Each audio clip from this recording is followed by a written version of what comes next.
I liked it how it was when I was in school. I think, if you enter the portal. Not to air out your age, what years were you in school from? Yeah, I graduated in 17. 17, okay. Yeah, so it was 13 to 17. Okay, all right, yeah, you're not that old. 31 now, man. But, I think, like, going in the portal back then, if you went in the portal, you had to sit out a year, is basically what it was. So you kind of lost your year. And I guess there's positives and negatives. It's a good thing that, you can kind of go, players now can find the right fit for them and not be penalized for it. But at the same time, I think it's good for players to, struggle a little bit at times. Work through adversity, work through some hard times and really grow and build through that, without now, one thing goes wrong or the most minor inconvenience and they're in the portal. Right. So. I'm 3 hours away, you know what I'm on, not much else to say, girl pick up the phone, you my favorite baby, my song plays, your ringtone, tell you I could do no wrong, love it when I'm coming home, yeah I'm in my zone, they can't stop the motion. All right, welcome back to the Athletes and Athletics series on the Mike on Mike podcast. I'm your host, Mike Robb, and today we're on the move again. We're at Purdue Northwest University, and we are joined by new head coach, Jordan Ashton. Thank you for coming on today. We appreciate you taking the time. We appreciate you letting us use the school. So how's this summer been? It's been pretty busy for you. Yeah, it's definitely been a busy summer. Obviously, getting the job, you got to put a staff together, you got to put a team together. For sure. That's the first thing is getting, the right guys here. And then we got camps going on, recruiting, scheduling, some other things like that. So it's a busy summer, but it's been a good transition so far. No, for sure. So explain how that transition happened. Like, how did you end up getting the job here? Were you applying for it? Like, it's like a regular job because a lot of people don't know how coaches get their jobs and how the process works. You can explain that for us? Yeah, sometimes, people reach out to you. You kind of hear things through people as well, that maybe a school would be interested or maybe an AD would be interested. And really, man, after the season, I had plans of being back at William Woods, but was kind of open to different things, and for sure. It just worked out with Purdue Northwest. I felt like it's a spot that, we could obviously bring some of our guys, bring our staff, in a place where we can really win a lot of games. So. No, 100%. So going into a little bit of your background, how did you end up getting into basketball as a player? Because we all know you're a player. You were a player. So how did you end up getting into basketball, or who got you into basketball? Yeah, I'll say my father got me into basketball for sure. From, since I could walk, really. I'm named after Michael Jordan. So oh, really? It's kind of a basketball family, but I've loved the game ever since I was little. It's always been kind of my thing and my favorite sport.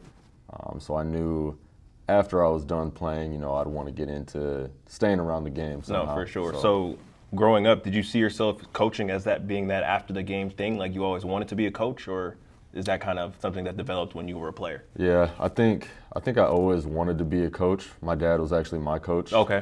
Growing up, so like high school AAU or like youth, like okay, AAU, sure. travel ball. As I got into high school, I had a different coach, but all growing up, he was my coach. So I think just obviously as a role model, someone you look up to. I definitely wanted to get into coaching after I was done. No, for sure. So as a collegiate player, you played at the JUCO level, you played at the D1 level. What were some of the biggest differences at each stop that you went to as a college player? Yeah, I've played at technically 4 different levels in 5 years. Really? Okay.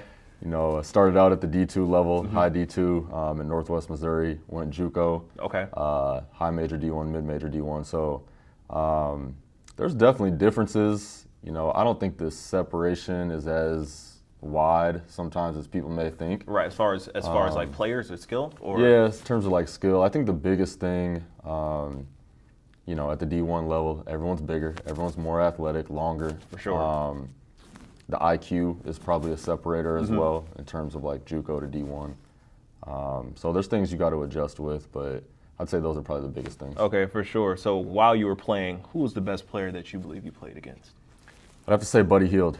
Okay, for Buddy sure. Hield. In college, Oklahoma Buddy Hield was different. He I think he had at least 30 on us every time we played him. Yeah, So he went on a was little a problem. he was a real heater. Yeah, for sure. Okay, for sure. So, moment during your playing career that you thought like, okay, I'm ready to like coach. I think I'm gonna coach after I'm done. Yeah, I don't know if there was like one specific moment. I felt like, or I feel like I've always had a pretty high IQ and kind of understanding of the game, and kind of have looked at the game as a coach at times in that perspective. So, I don't think there was like one moment where it really clicked. Got you. But I knew it was always something I wanted to do. No, for sure. So, were there any coaches or teammates along the way that impact your leadership style or your coaching style today? Yeah, I'd say for one, my father, obviously. Brian Peterson, who was my coach at Kirkwood, has had a huge impact on my coaching career. That was my JUCO coach. And just kind of his approach, how he does things, how he, instills confidence in his players, but still really demands a lot and pushes them to be their best. I think he's probably been the most impactful. Okay, for sure. In terms of my coaching career. Yeah. Right. So, how long has he been a coach at Kirk? He was at Kirkwood, I want to say for like 6 years. Okay. He's now the head coach at South Dakota State. Oh, okay, for sure. Moving on up. Good for him. Yep. Yeah. So after you finished your college ball, how did you get into coaching? Like, what was your first like coaching gig? Yeah, I actually took kind of a year or about half a year break to finish my master's degree at UNI, and then actually went back to coach with Brian Peterson at Kirkwood. For sure. So he, I got lucky. He gave me an opportunity to join his staff, and that's kind of how I got my foot in the door. So you didn't take like the GA route per se? You just he invited you on the staff after you got your degree? Yep. Actually, after that year, we won the national championship, and then I was a GA at the University of South Dakota after All right, that. for sure. So, did it a little backwards. Yeah, no, most definitely. So were you, when you were on the staff, what was your position, your first position on the staff? Were you just like an assistant coach? Yeah, or like? it was like a third assistant coach. Okay, got you. So you. What's the process of becoming a coach? Like, transitioning from being a player? I know obviously there are different ways to prepare and stuff like that. So what's the process? What was the process for you? Yeah, that transition can be difficult to kind of shift everything that you've known, as a player. And then it's like, no, your time is up. Now it's really, focusing on the teaching aspect the team and the teaching. Yeah, exactly, and helping others. So, for me, I think that process was a little bit smoother and easier just because, I'm coaching with somebody that, I really respect and know. And I was able to still jump in practice and do some of those things. For so sure. That stuff helped too. But, I think just get your foot in the door as a GA, as, an assistant. Even sometimes it's a volunteer spot or, a lot of times you're not really going to get paid too much. And then you just got to grind and work your way up. Right, for sure. So how was that like not getting paid a lot? Were you like living check to check, or were you like, did you get like housing or anything like that? Or? So actually that year I lived at home. Okay, you stayed with the parents so still? Family lived about 20 minutes away from campus, so it was a real blessing easy. For sure, yeah. But even as my time as a GA, you're still not getting paid a whole lot. You're getting your school covered. Right. But yeah, hope you're supported or have some money saved. Right, okay. You got to make it work, man. No, most definitely. So as far as like working your way up to being a head coach like you are now, what was the career progression for you? So you were an assistant for, how long were you an assistant for? Yeah, I was an assistant, Kirkwood, grad assistant South Dakota, assistant at Duluth, Minnesota Duluth, D2, and an assistant at Iowa Wesleyan. So about 4 years. And honestly, you kind of got to get lucky. Opportunities, for sure, got to open up and it just work out. Thankfully, I've been able to have success, through being with other coaches. Right, a really, lot of that. Really every year, yeah. And then, the right head coaching opportunity opened and it just kind of worked out. Okay, for sure. So explain some of the key principles from your playing days that are in your coaching philosophy now. Yeah, that's a good one. I think the main thing is probably discipline. We talk about that word probably the most in our program still to this day, and I think that's something that I really grew up on and kind of prided myself on as a player too. But really just doing what you're supposed to do, when you're supposed to do it, showing up on time, obviously getting in the gym extra, taking care of the things you need to take care of on a day-to-day basis. But I'd say that's probably the biggest thing. Okay, for sure. So Can you dive deeper a little bit into like what the transition was internally like for you, like your mindset going from like hooper to coach and team leader of men? Yeah, like I said, it can be tough, you know, shifting your mind completely, like 180 from player to coach. There's still times where you have that like competitive aspect when you're in practice. You're a coach, you know, but you're in practice, whether it's on scout or helping out or whatever. But I really think you just got to look at it as, you know, now you're serving others. You know, now you're making an impact. And I think just over time, it just translates to or shifts from player to coach in that aspect. Okay, for sure. So what were you expecting when you first stepped into coaching? What was I expecting? That's a good one. In terms of what? Let's just say like your overall, like, do you think like, oh yeah, I'm going to be great at this? Or like, did you go in there and think like, okay, I'm going to treat it like how I was when I was a player. I'm just going to put my head down and do that. Like, what were your thoughts going into it? I think the main thing is just like learn, just be a sponge, absorb as much information and, you know, learn as much as you can right away from others that you're working for. Obviously work extremely hard, do everything you need to do and show up ready to go every day, but then just learn and take away as much as possible from them. For sure. So as far as learning as a coach, what is that like? Because you're the person that everybody's looking up to in a way in the program. So how are you learning? Yeah, like I said, when you're kind of in like a lower role a little bit, just learning from the head coach, how they approach everything day to day, kind of what they're spending their time on, what they're focusing on, what they're preaching in the program, their philosophy, just things like that you can really take away. You can take away bits and pieces from everyone you work for and kind of create your own once you get that opportunity. Okay, most definitely. So what do you think one thing that coaches get wrong when they work with athletes? Get wrong? I'll have to think on that one for a second.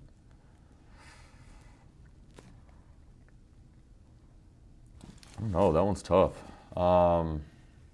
Let's go like, let's say in terms of like developing their players. Like, yeah, I think it can be tough to not only focus on the result of things and only focus on the winning. Obviously, that's a huge part of it. Right.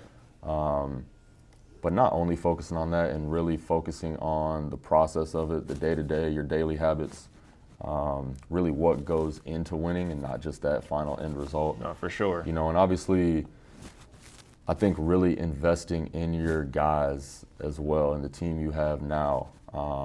You know, you can get caught up, like I said, in the wins, in recruiting for next year, in a lot of the outside stuff, instead of really locking into the group you have now, the day-to-day, the process, and doing everything you can today. Right, for sure. Yeah. So going into the college landscape now, a lot of coaches aren't worried about the guys right now. They're focused on next year because a lot of teams are only built for a year and stuff with all the NIL and the transfer portal things. How has the NIL space changed the way that you approach coaching and recruiting? Thankfully, it hasn't affected our level too much. Right, our guys for sure. aren't really getting paid, maybe a little bit here and there, but I know it's a lot different like at the D1 level, but for us, it hasn't really changed a whole lot. The transfer portal definitely has. Right. Especially like being an NAI coach head coach for 3 years. I actually think it helped our level or some of the lower levels maybe just because so many guys are in the portal that, you know, there's way more options and guys than there are spots available. For sure. So some of those guys kind of trickle down to the lower levels where maybe we wouldn't have got them before. So I think the portal's really made an impact, but I don't think the NIL for us hasn't done a whole lot. Okay, for sure. So would you say that the transfer portal has affected your recruiting approach, or like, so do you like look into the portal first, or do you like look at the high school players first? Like how do you attack recruiting now? Yeah, it hasn't really affected our approach a whole lot. We obviously want experience every year, but we don't want a team full of freshmen, but we also don't want a team full of transfers either. So it's kind of a mix, a balance. You know, we will look in the portal, we will look at high school, we'll look at JUCO, post-grad, kind of everything in terms of like the type of player, that hasn't changed at all, though. Okay, most definitely. So what are your overall thoughts on the portal, like as a whole? Like positive, negative? Yeah, I mean, I'm a little bit old school, I think, but I liked it how it was when I was in school. I think, if you enter the portal. Not to air out your age, what years were you in school from? Yeah, I graduated in 17. 17, okay. Yeah, so it was 13 to 17. Okay, all right, yeah, you're not that old. 31 now, man. But yeah, I think like going in the portal back then, if you went in the portal, you had to sit out a year, is basically what it was. So you kind of lost your year. And I guess there's positives and negatives. It's a good thing that, you can kind of go, players now can find the right fit for them and not be penalized for it. But at the same time, I think it's good for players to, struggle a little bit at times. Work through adversity, work through some hard times, and really grow and build through that. Yeah. Without now, one thing goes wrong or the most minor inconvenience and they're in the portal. Right. So I guess there's positive and negatives to everything. No, most definitely. Sure. So what do you think helps players stand out in the portal like today, especially in the world with all these mixtapes and social media stuff going on now? Yeah, social media is huge now. What makes players stand out, I think it kind of depends on what you look for, but for us, we really want great kids. We really want high character kids, tough kids. Again, kids that are going to be disciplined and really buy in. Unselfishness as well is huge with us, but obviously the talent and abilities is kind of what gets us interested in the first place. For sure. And then we kind of dive into it and do our research. But yeah, I think players and recruits are able to really get a lot of information out now to kind of showcase all that. No, 100%. So as a former player, do you ever think, I wish I had this NIL when I was playing, especially since you were at that high D1 and mid-major level? For sure. You think about that stuff oh, why didn't this happen, a couple years back? But I'm glad it happened now. I think it is good for, obviously it's life-changing for players. For sure. To be able to make money and do that now while they're in college. So I think it's a good 100%. thing. So as far as your coaching style, how do you adjust your communication when you're working with different players? Because not everybody has thick skin. You can't just cuss out some players. Some people aren't going to respond to that. So how do you adjust that for you? Yeah, everybody's different. I think that's a part that you have to really know as a coach, and kind of what makes people tick and what makes people, how people respond to different things. I think building a strong relationship with them early in the recruiting process, and then obviously throughout the year, just really knowing how you can coach different players. That relationship part of it, is what allows you to know that and understand that. For sure. So what type of coach would your players say that you are? Yeah, they'd probably say I expect a lot out of them. I demand a lot out of them. A demanding coach, but at the same time, we're going to have a great relationship. We're going to be very close, but they know that, I'm going to be on them. I'm going to really push them, and instill a lot of confidence in them at the same time. No, 100%. So, how do you balance being a player's coach while still demanding the most out of your guys? Yeah, that's a good one. I think spending a lot of time with them, for one, showing them that I believe in them, I trust in them, just having that close relationship with all our players, and then really, when it's time to get down to business and get to work, we demand that and we do that. And again, I think it falls back to the discipline and kind of how we do things on a day-to-day basis. For sure. So how would you say your relationship with basketball has changed throughout the years, from a player to a coach now, for the assistant, and now you're a head coach? How has your relationship changed? Yeah, I think with basketball, just love for the game just continues to grow, because obviously, as a player, it's, what you can get out of it, but now, as a coach, it's how you can use basketball to help others. So, I think that's just another level to it, and your passion for it just continues to grow. No, for sure. So when you're not focused on basketball, what keeps you grounded? Yeah, my faith, my family, definitely those two things. That's definitely what, faith, family, and then basketball is kind of the three things that For I'm sure. big on. So how is your recently new father? Yep. How has your mindset and goals changed now that you're a father? Yeah, I mean, now it's everything you do is for your son, right? So I don't think a whole lot has changed other than I'm not sleeping as much. That's part of it. That's what I've been told by many. No, but yeah, everything, now it's like with that in the back of your mind that, everything you're doing, obviously you're serving and it's for your guys, it's for the program. But now, got a son as well to take care of. Right, for sure. It's more the legacy part Exactly. you're thinking about. Yeah. Most definitely. So what is one thing that you hope all players in your programs walk away with, basketball-wise and non-basketball-wise? Yeah, basketball-wise, first off, getting their degree, a lot of wins, winning championships, hopefully winning national championship, conference championships, all those things on the court. That's always, kind of our expectation. Off the court, just being in a better situation going forward than they were when they got here. For sure. In terms of life lessons, in terms of being a better person, in terms of those kind of discipline things and just their opportunities and things going forward as well. No, most definitely. So, this is your first year at a Division II program coaching. Yep. What would you say your visions are for the program going forward? Yeah, vision, in terms of program as a whole, I think just build it up to where, we're having sustained success every year.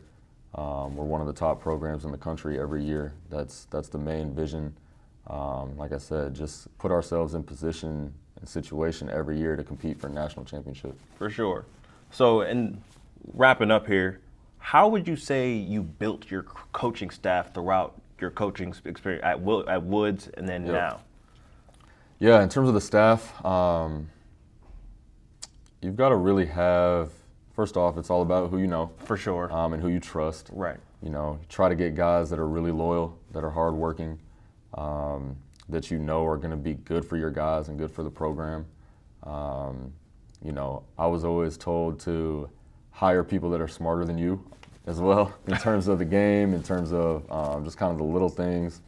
And I think, with Coach Greenberg, with Coach Gabe, we've been able to hire a great staff and guys that really fit, my vision and the overall vision of the program. So it's been great. Okay, no, for sure. Because, assistants kind of make or break. Like For the sure. Coach, like you can have a great coach, but your assistant. For sure. Sure. So how can the people keep up with you guys during the season? Yeah, they can keep up with us through social media is a big one. We always post game links and updates and things like that on social media. Follow the website. The website has all the links for the games and things like that as well. And then obviously, if they're in the area, come out to games. Right, for sure. Come support. Right, we're in Hammond. It's not that far from the city, y'all. We literally 30 minutes away. I know most of the audience is from the city, so we going to expect y'all to be out supporting the games, For sure. supporting little bro, supporting coach. For sure. So, but that's all we got for Coach Ashton. Once again, we appreciate him for letting me come on campus, interview him and the assistants. Once again, we appreciate you. And of course, man. That's all we got on Mike for the day. We'll see y'all next time. All right. All right, man. Thanks, Coach. I appreciate it. I appreciate You know what I'm on, not much else to say. Girl, pick up the phone. You my favorite, baby. My song plays, your ringtone. To you, I could do no wrong. Love it when I'm coming home to you. Yeah, I'm in my zone. They can't stop the motion. Fucking on the floor.